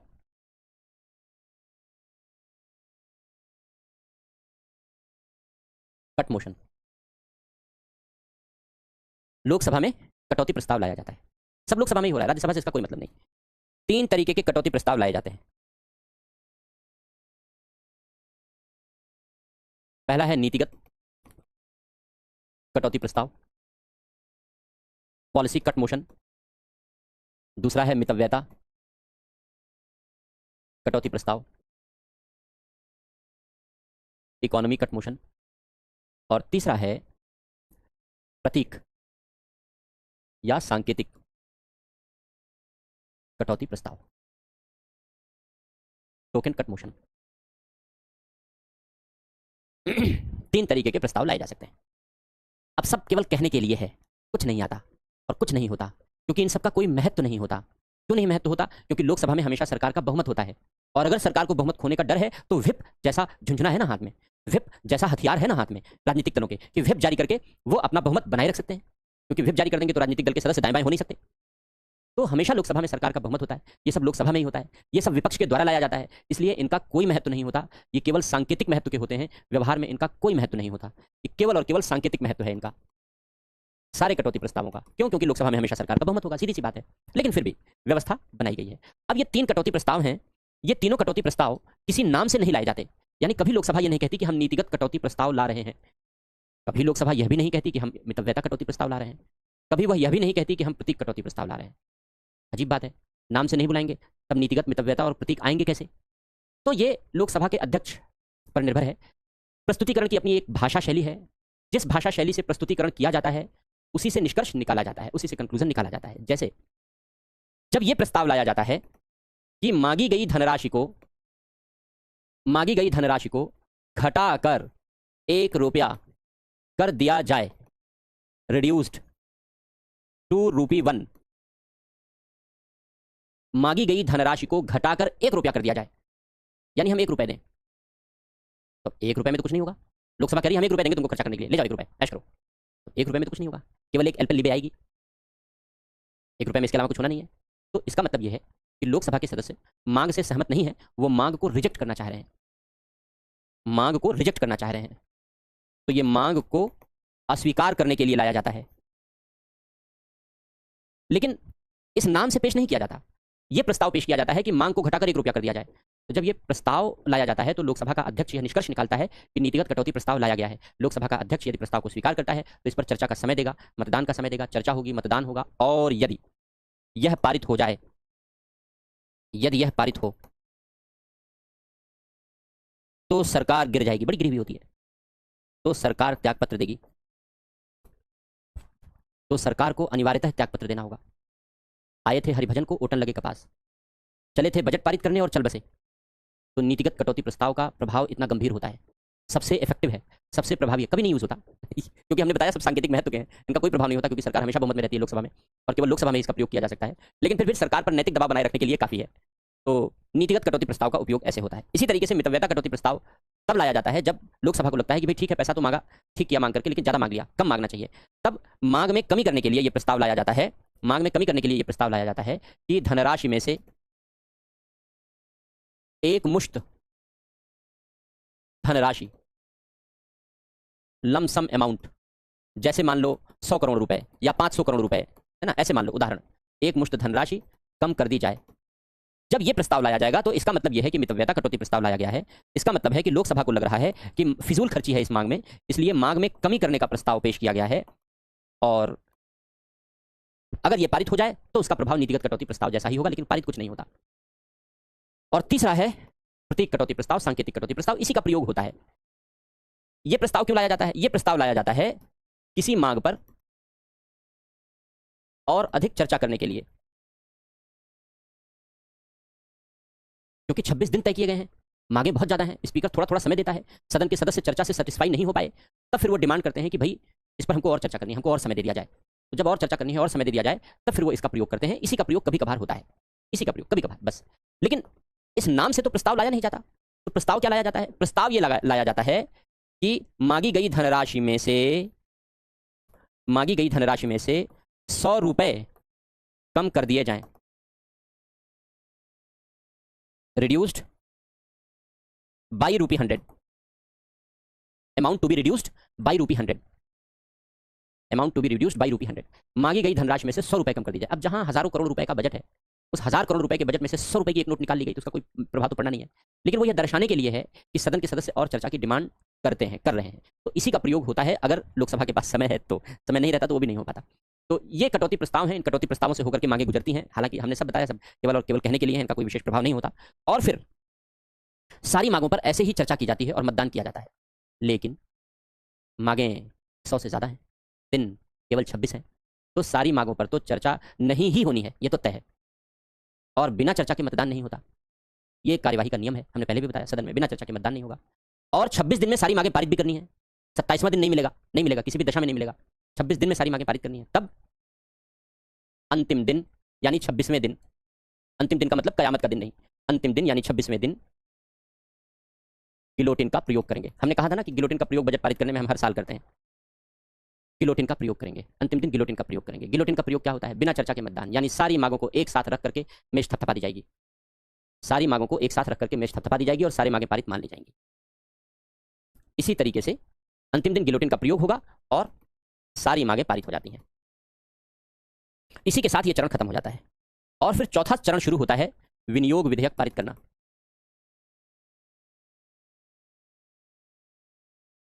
इसको विनियोजन विधेयक भी कहते हैं हिंदी में, विनियोजन विधेयक, एप्रोप्रिएशन बिल कहते हैं, एप्रोप्रिएशन बिल। ये क्या होता है? जितनी मांगें लोकसभा ने पारित कर दी हैं, जितनी मांगें लोकसभा ने पारित कर दी हैं अनुदान मांगों और मतदान में, उन सभी मांगों को मिलाकर वित्त मंत्रालय एक नया विधेयक बनाता है। वित्त मंत्रालय बनाता है, एक नया विधेयक बनाता है। उस विधेयक को विनियोग विधेयक कहते हैं। यानी ये विधेयक किससे संबंधित है? सरकार के व्यय से संबंधित है, व्यय से संबंधित है। पारित मांगों को मिलाकर वित्त मंत्रालय द्वारा निर्मित, वित्त मंत्रालय तैयार करता है। जितने अनुदान हैं यानी जितनी मांगें पारित हो गई हैं उन्हीं को मिलाकर के वित्त मंत्रालय तैयार करेगा और लोकसभा में पेश करेगा। राज्यसभा में पेश नहीं होगा, लोकसभा में पेश होगा, राज्यसभा में नहीं। और जब लोकसभा में पेश होगा, ये आर्टिकल 114 कहता है कि लोकसभा में पेश होगा, लोकसभा में पेश होगा। और जब ये लोकसभा में पेश होगा तो लोकसभा इसमें कोई संशोधन नहीं कर सकती, कोई संशोधन नहीं कर सकती। लोकसभा केवल चर्चा कर सकती है, लेकिन केवल उन भागों पर चर्चा कर सकती है जिन पर पहले चर्चा न की गई हो। अनुदान भागों पर चर्चा और मतदान के दौरान चर्चा न की गई हो, केवल उन्हीं भागों पर चर्चा कर सकती है, अन्यथा लोकसभा चर्चा भी नहीं कर सकती। तो लोकसभा के अधिकार सीमित हैं विनियोग विधेयक पर, संशोधन कर ही नहीं सकती। चर्चा भी केवल उसी भाग पर कर सकती है जिस भाग पर पहले वाले चरण में चर्चा न हो गई, अन्यथा चर्चा भी नहीं कर सकती। तो कुछ नहीं करती, हकीकत यह है कुछ नहीं करती, चुपचाप इसे पारित कर दिया जाता है, प्रस्तुत और पारित कर दिया जाता है। और पारित करने के बाद राज्यसभा में प्रेषित, राज्यसभा में भेज दिया जाता है। लेकिन राज्यसभा में भेजने से पहले लोकसभा अध्यक्ष यह प्रमाणित करता है कि यह एक धन विधेयक है, धन विधेयक के रूप में प्रमाणित करेगा। लोकसभा अध्यक्ष धन विधेयक के रूप में प्रमाणित करेगा और इसे राज्यसभा को भेज देगा। अब धन विधेयक क्या है, कैसे प्रमाणित करता है, क्यों करता है, ये सब चर्चा हम लोग आगे करेंगे, बस अभी इतनी सी कहानी सुन लो। तो लोकसभा अध्यक्ष धन विधेयक के रूप में प्रमाणित करेगा और राज्यसभा के पास भेज देगा। क्योंकि राज्यसभा के अधिकार बड़े सीमित होते हैं धन विधेयक पर, 14 दिन के भीतर राज्यसभा को पारित करना होता है, अन्यथा पारित हुआ मान लिया जाता है। तो इसका मतलब है कि राज्यसभा से पारित होना ही है। और जैसे ही विनियोग विधेयक पर राज्यसभा अनुमति देगी, यह राष्ट्रपति के पास अनुमति के लिए भेजा जाएगा। राष्ट्रपति के पास जब अनुमति के लिए भेजा जाता है तब भी धन विधेयक के रूप में भेजा जाता है। धन विधेयक को राष्ट्रपति पुनर्विचार के लिए वापस नहीं कर सकता, हम लोग पहले लिख चुके हैं। तो राष्ट्रपति या तो अनुमति देता है या रोकता है, और जैसे ही राष्ट्रपति अनुमति देगा ये धन विधेयक ये विनियोग विधेयक विनियोग अधिनियम बन जाएगा। फिर राष्ट्रपति की अनुमति चाहिए होगी, और जैसे राष्ट्रपति की अनुमति मिलेगी ये विनियोग अधिनियम बन जाएगा, एप्रोप्रिएशन एक्ट बन जाएगा। और जैसे ही विनियोग अधिनियम बन जाएगा, एप्रोप्रिएशन एक्ट बन जाएगा, सरकार को संचित निधि से धन निकालने का अधिकार मिल जाएगा। वित्त मंत्रालय सभी मंत्रालयों को सूचना भेजेगा, अरे पारित हो गया विनियोग विधेयक, विनियोग कानून बन गया, निकालो पैसे फटाफट संचित निधि से और खर्चा करो। तो वित्त मंत्रालय सभी मंत्रालयों को सूचित करता है कि विनियोग कानून बन चुका है, और जैसे विनियोग कानून बन चुका है तो बजट में दिए गए प्रावधानों के आधार पर सारे मंत्रालय संचित निधि से धन की निकासी शुरू करते हैं और सरकार का खर्चा शुरू हो जाता है। इसी तरीके से ये प्रावधान पारित होता है। अब ये विनियोग विधेयक हुआ। अब जो लास्ट स्टेज है वो है वित्त विधेयक। पैसा कहां से आएगा, ये तो कहां जाएगा हमने वो बताया, कहां जाएगा यानी कहां खर्चा होगा हमने वो प्रावधान बताए। पैसा आएगा कहां से, पैसा आएगा कहां से, अरे टैक्स से आएगा, सरकार कर लगाती है तरह तरह के। तो वित्त विधेयक में सरकार की कमाई का वर्णन होता है, आय के प्रावधानों का वर्णन, कर आदि का वर्णन, कौन से नए कर लगाए जाएंगे, कर की मात्रा में क्या परिवर्तन किया जाएगा ना, जैसे अभी टैक्स स्लैब चेंज किए गए, तो ये सारी बातें। तो सरकार की कमाई से जुड़े हुए सारे प्रावधान वित्त विधेयक में होते हैं। वित्त विधेयक एक साधारण विधेयक की भांति पारित होता है।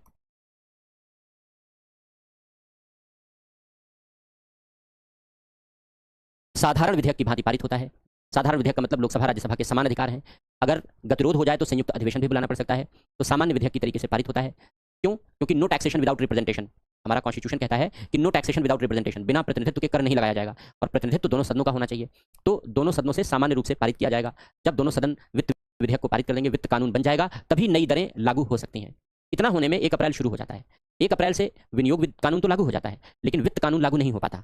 तो अब जब तक वित्त कानून नहीं बना तब तक 1 अप्रैल शुरू हो गया, नया वित्तीय वर्ष शुरू हो गया। किस दर से टैक्स वसूला जाएगा, तब पुरानी दरों से ही टैक्स वसूला जाता है, जब तक कि नया वित्त कानून लागू नहीं हो जाता। 1 आध महीने के अंदर मई तक अंततः ये पारित हो ही जाता है। तो संभवतः 1 जून या सरकार जो तय कर ले, फिर जो नया वित्त कानून है वो लागू हो जाता है और नई कर की दरें प्रभावी हो जाती हैं वित्त कानून बनने के बाद। इसी तरीके से बजट पारित किया जाता है। पुरानी दरों से कितने मैक्सिमम दिनों तक सरकार कर वसूल सकती है, इसके लिए अंग्रेजों ने कानून बनाया था, provisional collection of taxes act 1931 1931। और उस 1931 के कानून के मुताबिक सरकार केवल 75 दिनों तक ही पुरानी दरों से कर वसूल सकती है। और वित्त विधेयक के पारित होते ही बजट पारित हुआ मान लिया जाता है, और वित्त विधेयक में कर के प्रावधान होते हैं। पुरानी दरों से केवल 75 दिनों तक कर वसूला जा सकता है। इसका मतलब यह हुआ कि बजट 75 दिनों के भीतर पारित हो जाना चाहिए, मैक्सिमम 70 डेज के भीतर ये वित्त विधेयक पारित हो जाना चाहिए। इसका मतलब यह है कि मैक्सिमम 70 डेज के भीतर बजट पारित हो जाना चाहिए। 75 डेज कब से गिने जाएंगे? 1 अप्रैल से गिने जाएंगे, 1 अप्रैल से गिने जाएंगे। तो ये व्यवस्था है बजट पारित करने की। तो हम लोगों ने सामान्य कार्यवाही पढ़ी, विधायी कार्यवाही पढ़ी और बजटीय कार्यवाही पढ़ी। बजट कैसे पारित किया जाता है ये हम लोगों ने पढ़ा। अब हमने यहाँ पर पढ़ा धन विधेयक और वित्त विधेयक, दो अलग अलग बातें। तो धन विधेयक वित्त विधेयक क्या होता है, ये बड़ा टेक्निकल सा डिस्कशन है, आसान है लेकिन थोड़ा सा टेक्निकल है। तो वैसे भी आज समय खत्म हो चुका है, तो आज की क्लास को हम लोग यहीं समाप्त करेंगे। क्वेश्चन ले लेते हैं, चैट ऑन करते हैं और चैट ऑन करके आप